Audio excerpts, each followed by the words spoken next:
Već 7 meseci živimo čekajući sa ponosom i sa stegnutim zubima tu smrt koju nam poručuju sa svih strana. Brate, nisi se plašio, nisi hteo ni pištolj da nosiš, ja sam ti ga dao. Ja sam ti, brate, dao i mašinku, nije bila kod tebe kada su na tebe izdajnički pucali. A znali smo, brate, znali smo da će nas ubiti. Brate moj rođeni, mi njima praštamo, ali im praštamo samo dok se ne završi taj konflikt. Praštamo im dok je Srbija zvanično u poluratu i dok bude u ratu. A posle, brate moj rođeni, posle toga sledi osveta. Osveta, braćo, sledi osveta za ovo. Ovo ne može da prođe ovako. Ja od danas puštam bradu.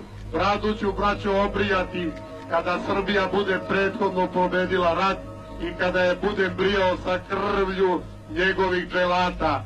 Ja sam već preksinoć pomišljao da ubijem 10 dušmana i 10 njegovih dželata. Nisam hteo i ljubio bi Srbiju.